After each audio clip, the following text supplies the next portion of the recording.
Well, every once in a while, we try to do something a little funky on this little adventure, and this may be a little funky. Dave Brett Wasser is a soccer historian, a video archivist who has a room full of video of soccer for decades and decades, as long as video has been available almost. And we're going to talk a little bit about that and some soccer history and some other things. Dave, thanks for the time. I appreciate it. Thank you for having me. Absolutely. So, all right, folks are saying, what are you talking about, dude? He's got a room full of video of soccer. Give us a little bit of an idea how you ended up with a room full of video that's, in some cases, I guess, what, 4 or 5 decades old? Is that right? That's right. Yeah. It goes back to the 1960s. I grew up in New York City in the 1970s, a fan of the New York Cosmos. And I had, wonderful memories of watching the Cosmos on Channel 9 in New York City with Jim Carvallis and Seamus Mallon. But I didn't have the foresight to record those games. And in any event, my family didn't even have a VCR until I think about a year or two before the NASL folded. So it wasn't even possible for me to record the games.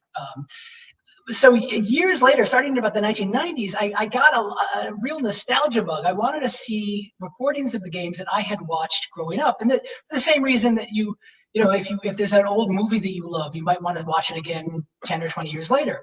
But of course, I couldn't walk into a video store and rent videos of these old games. So I did a ton of detective work. I started calling around everybody associated with the game. Former players, former coaches, referees, team administrators. And I found that for every 5 or 10 people I called, one of them would either have a stash of old tapes or they would know somebody who did. In some cases, I just got lucky. I found an old man who had recorded a lot of NASL games and then wasn't even interested in the tapes anymore. I found that the NASL office itself had recorded a lot of the old games. And then in 1985, when the office closed down, somebody in the office simply called around to various players and coaches and said, we're shutting down this office. We have these videotapes. Do you want them? And of course, the person at the other end of the phone said, sure. Most of those videotapes, however, were on an old, bulky format of tape that was known as U-matic tape that only held an hour of recording time. And so when I contacted these players and coaches years later, many of them had never even watched these tapes because they didn't have a machine to play them on. So I said to them, you'll send them to me. I have a U-matic machine. I'll copy them for you, send you the original tapes back along with copies on videotape, regular videotape. And that's how I built up my collection. Before I started collecting NASL videos, I thought I'd be lucky if I could find maybe 10 or 20 games. I ended up finding over 450, which is still remarkable to me all these years later. Nowadays, you can watch those games. A lot of those games of my collection are just on YouTube because people that I sent them to ended up posting them on YouTube. I've uploaded some of them to YouTube. I think your viewers and listeners might find it interesting, but for years before YouTube, I tried to get my collection onto television. I thought it would be good for American soccer to give people a connection to the past, even people who hadn't watched the games originally. It would be good to see that. If you think about it, for the NFL and Major League Baseball and basketball, they're always showing clips of old moments in their sport. MLS doesn't really do that because MLS started in 1996. I tried to get the games on ESPN Classic. ESPN Classic was not interested. The programming director for ESPN Classic was not a soccer fan. I then tried to get them on Fox Soccer Channel, and the guy there wasn't interested because he grew up in Australia and had no history or background with the NASL and wasn't interested in showing old American soccer matches. So that's why those games were not on TV for years. And so I ran a website, and if people wanted to see the old games, they had to contact me, and I would send them out on videotape or DVD. But that's my, by the way, my collection is in a room over there. I refer to it as the tomb of soccer history. and it's in my will. When I die, my whole collection goes to the Soccer Hall of Fame in Frisco, Texas.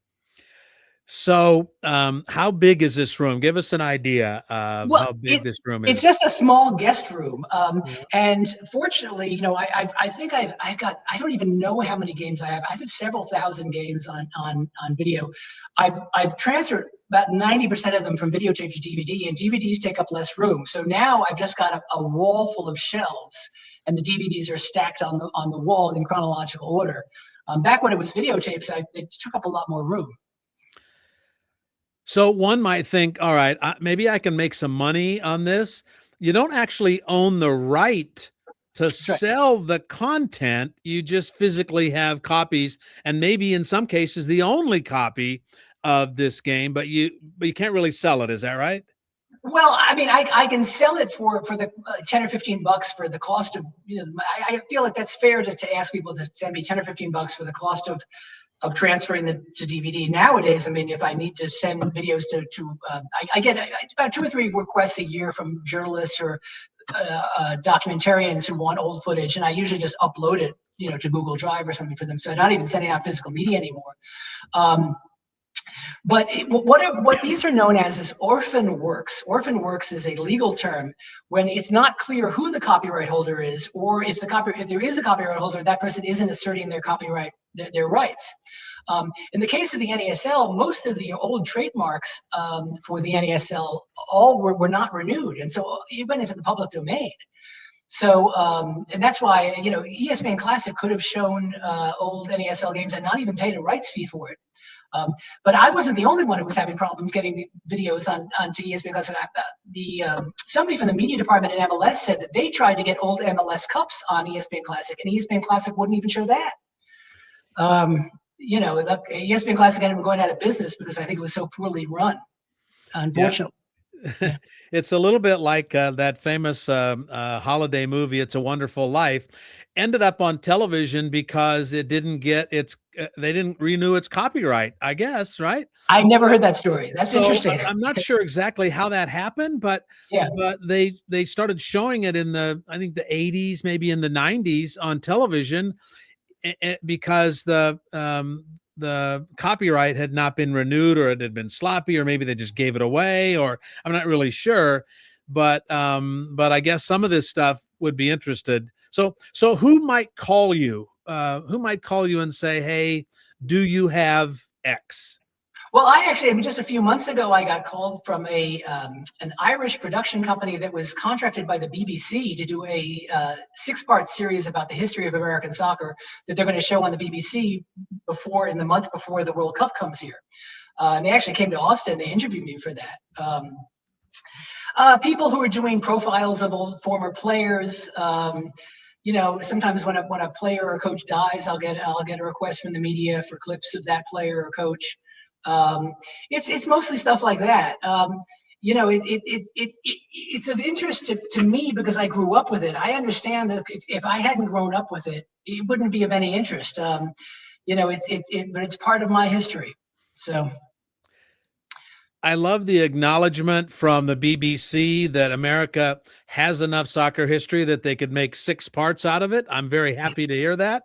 Yeah, I'm looking forward to seeing it. Yeah. that they have that much respect for what we've done here. So now you know a lot about NASL and because of what you've already described to us. But the rest of American soccer, how much of that do you have roiling around in your head? Well, I've been a fan of MLS from the start, and I was never much of a fan of indoor soccer. That never really appealed to me. But I've read a lot about the history of the game, and it's sort of interesting because soccer has struggled in this country. I mean, there have been times when it was popular, and then it went out of popularity. Look, it's still a subject among soccer historians that is debated to this day about why people lost interest in soccer in the early 1980s. Remember, in the late 70s, Pele came to America in 1975, and then there was a surge of interest in soccer. And then in the early 80s, 81, 82, interest in soccer just dropped off. And people still today debate about that. One reason I've heard is that, simple xenophobia. I mean, almost all of the players in the NASL were foreign players with hard to pronounce names, and some of them could barely speak English. And I've heard that, explanation for why, but I think it's more complicated than that, honestly. Yeah. Well, part of it is financial. I mean, let's be honest, Major League Soccer, and I broadcast Major League Soccer for many years. It came close to folding after 4, 5, 6 years.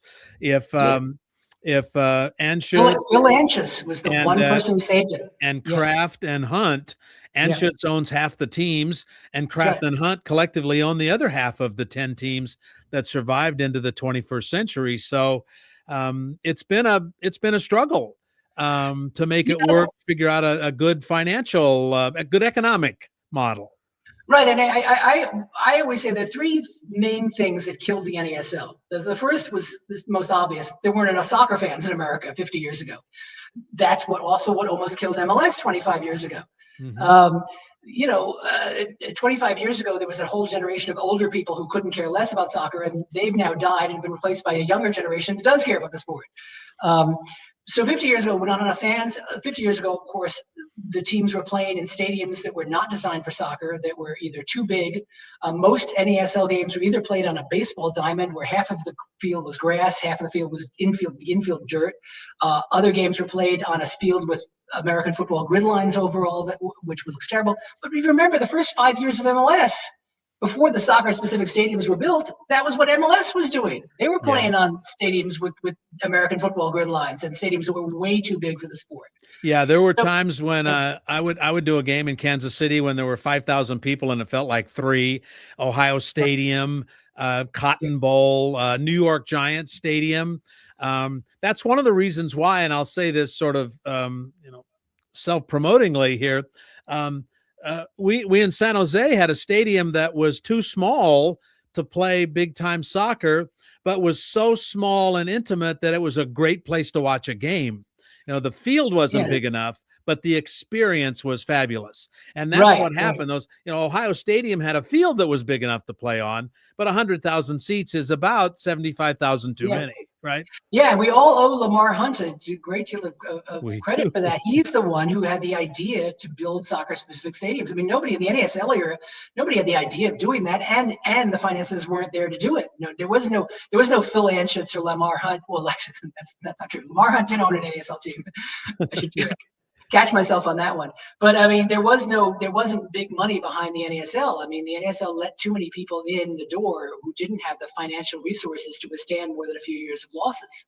And so after a few years, if they weren't making money, they would either fold the team or move it to another location. Another thing that killed the NASL was the lack of a salary cap. Mm-hmm. Interesting story that many people don't know is that there was a guy named Sonny Werblin. It was a big-time sports executive. Do you remember him? Yep, I do. He owned the Washington Diplomats, and before the 1980 Soccer Bowl, there was a meeting of the NSL Board of Governors in Washington, D.C., and he said to them, look, we have to institute a salary cap. But of course, at the time, no other sports league in America did have a salary cap. So the NASL would have been the first. The Board of Governors considered it and rejected it. They said, we don't want to put a restraint on what we can spend. We want to be able to spend as much as we can to give them the best players. And the commissioner of the NASL, Phil Woosnam, years later said that was the biggest mistake he made, was not putting in a salary cap. I mean, truth is, even if there had been a salary cap, I still don't think the NASL would have survived. It still would have failed, but it wouldn't have lost as much money. Let's put it that way. Yeah. What is, in your mind, the greatest single moment of the North American Soccer League's history?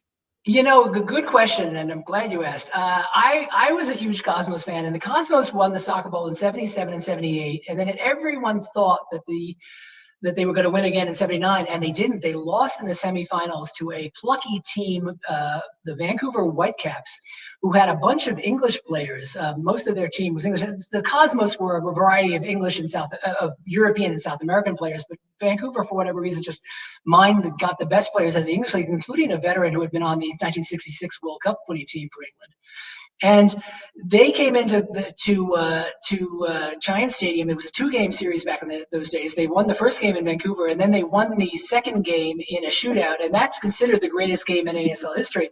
At the time, I was heartbroken because all I cared about was the New York Cosmos. When I look back on it, it really was a wonderful moment for soccer in America, or North America. And, just in this morning's news, I saw that the Vancouver Whitecaps may have to leave Vancouver because for business reasons, they just don't have a stadium they don't own the stadium. They're renting that stadium and they don't have the business metrics to make it work. And so I really feel it's really a shame if we lost the Vancouver Whitecaps because they're one of the teams that has a glorious history. And they're one of the teams that sort of crosses these historical generations. You talked about them in 1980. Well, they were in Major League Soccer final, the MLS Cup last year, right. Lost to Messi and Miami. San Jose, you talk about the Cosmos. Portland, Seattle. These are teams that from the old days, back in the old NASL days, and the Whitecaps is one of those teams that still has that name, has crossed those generations. That's right. And I mean, MLS has always, their philosophy has always been, they act like soccer in America started in 1996. Well, of course it didn't. But for business interests, I mean, I hosted a reunion for all NASL players in 2005, and it was in conjunction with a broadcast of an MLS game. But this is back in the days when MLS was paying ESPN for a 2-hour window every weekend to show their game. And I went to the producer and said, we're having this NASL reunion. Would you like to feature it on your broadcast? And they said, no, they were not interested. Wow. Because for them, the history of soccer starts in 1996. I think MLS perhaps has softened their view on that a bit as time has gone on, but they're still, they're not going to show any old clips of the NASL on any MLS broadcast. It's just not their thing. Well, again, going back to my history in San Jose with the Earthquakes, they start out as the Clash in a league that had the Burn and the Wiz and a number of other teams that I think Nike thought was really cool, really cute. But then they regain their name. They get the branding of the San Jose Earthquakes.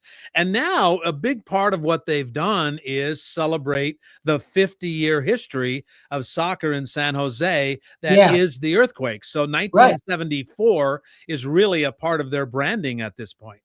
Right, but they're one of the exceptions. I mean, most MLS teams do not have. I mean, look, when MLS started a team in Tampa, they should have taken the name Rowdies. Should have, because there was a lot of nostalgia for that name. But MLS wanted a clean break with the past.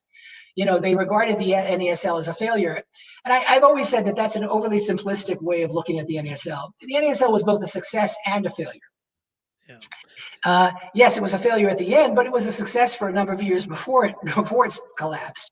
And look, I mean, MLS did not want to.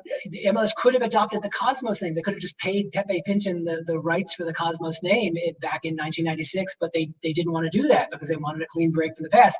And of course, that ship has now sailed. I mean, the Cosmos now there have been other iterations of the name in a minor league format, and that didn't work. So it's just too late for that.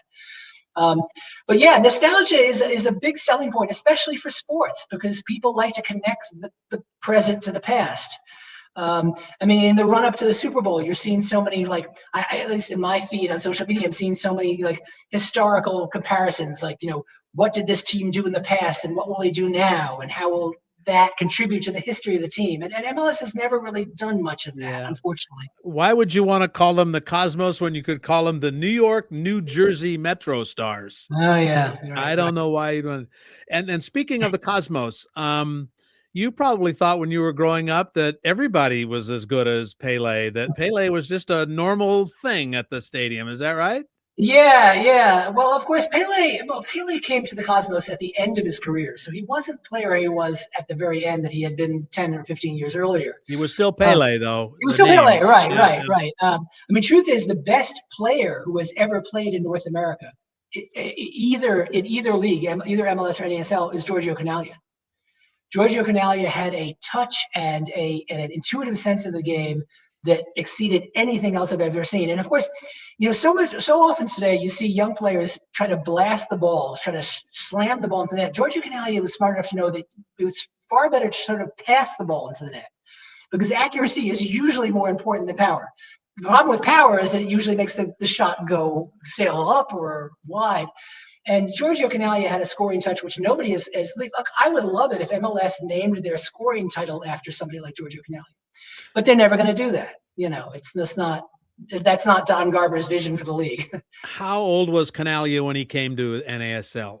Canaglia came to the NASL in 1976, and he retired in '83. I don't know exact age, but I think it was his late 20s. He was close to his prime. Right. He was in the 1974 World Cup for Italy, and that did not go well for him. And the Italians were all angry at him, and so I think he felt that coming to America was a way of getting away from all of that. And so it was a refuge for him.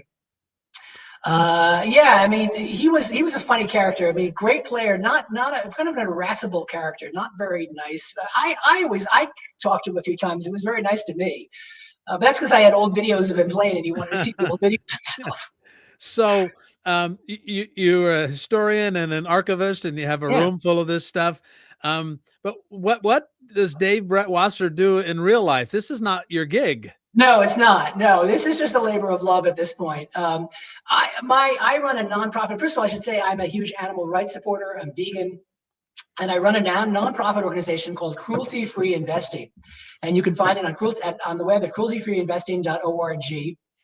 What we've done is we've looked at the business plan of every publicly traded company in America on the 3 major stock exchanges, and we've made a judgment about whether the company does or does not exploit animals. And we've got a downloadable list of all the companies that do exploit animals and a downloadable list of all the companies which do not. And if you manage your own stock portfolio, or you have a financial advisor who does, and you want to avoid investing in companies which exploit animals, it's easy enough to do. Fortunately, 3/4 of all publicly traded companies, by our judgment, do not exploit animals. And so you could have a diverse portfolio and make a perfectly good profit from your investment, and help do something to, for animal rights. And that's what I do. I run a nonprofit organization. So let me get this right. The batting average is 750 on the good side, you're saying? That's right. Yeah. That's right. So there are about 6,500 publicly traded companies in America, and about over 4,000 do not exploit animals. Now, of course, there's a gray area in there. We're only talking about direct exploitation of animals. We're not talking about indirect exploitation. If you count an indirect exploitation, I think almost every company in America would be somehow would fall on the other side. But that's something I do. I used to be an animal rights activist, and then I got out of it, and I always thought I would go back in if there's a niche, there's something I can do that nobody else is doing. And I had this idea 8 years ago. I went to my financial advisor and I said, I want to avoid investing in companies that exploit animals. And he said, well, that's fine. Just give me a list of all the companies that do that. I said, okay, I'll get you that list. And I went on the web, assuming that somebody else had already done this. And I found, to my surprise, that nobody had done it. So I did it. Wow. Well, there you go. So that pays for your fun side, which is paying attention to soccer. Yeah, that's right. And of course, I'm a season ticket holder to Austin FC. It was awfully good of Major League Soccer to move into your neighborhood, I think. It really was, but they were smart, because Austin is a growing city and it doesn't have competition from baseball, football, basketball, and hockey. Yeah, the Longhorns, but well, the Longhorns, right? But that's a different story, right? And so I think Anthony Precourt, who owned the team in Columbus, was smart enough to recognize that Austin would be a great market, because it's an up-and-coming city and he'd have the market to himself. And it looks like he's going to have it to himself for a while, because I don't see the other leagues expanding anytime soon. Yeah, no, I agree. I mean, Austin is, depending on the day and the month, one of the top 10 most populated cities in America, right? Right. Although that's kind of tricky, because it depends on what you're counting as a city. You're counting the population within the city, you're counting the larger metropolitan area. So that those numbers can be fudged. Yeah. I know they get a little tricky, but my friends in San Jose would say, well, I don't know. One day it's San Jose. Sometimes San Jose is the 10th biggest city, and sometimes Austin is the 10th biggest city. I'm not really sure. Doesn't really matter. That's interesting. Okay. Yeah. It is. But thank you for your time. I appreciate it. If somebody wants to get a hold of you and they say, God, I remember that 1971 NASL game. Maybe you don't go back that far, between Washington. How about they say, I want to see Cruyff play as a Washington diplomat. How would they get a hold of you and see if they could see? Well, the first thing to do is check YouTube, because there's some old Cruyff games on YouTube. They're originally in my collection. If they want to you can find me on social media. I'm Dave Brett Wasser on Facebook. I'm Dave Brett 88 on Twitter. And so it's easy enough to find me on social media. But as I say, a lot of these old games on YouTube. Look, I would love it. I would love to have my entire archive online, but I've got so many games, I don't have the time to upload all of those games. I mean, it would take forever. Maybe somebody else has the time to do it. Because this is real time you're talking about. If you want to make a copy of something off of a U-matic or a VHS, if you want to digitize it, it's got to be played back in real time. It's not the old, stick a little disc in your computer and drag it over in 3 seconds, right? Right. Yeah. Well, thank you for sharing that with me. I appreciate it, Dave. Sure. Dave Brett Wasser, historian, archivist, animal rights. Go down the list. He's your man. That's right. Good talking to you, John. Great. I appreciate the time. He's been with us on the Soccer Media Podcast.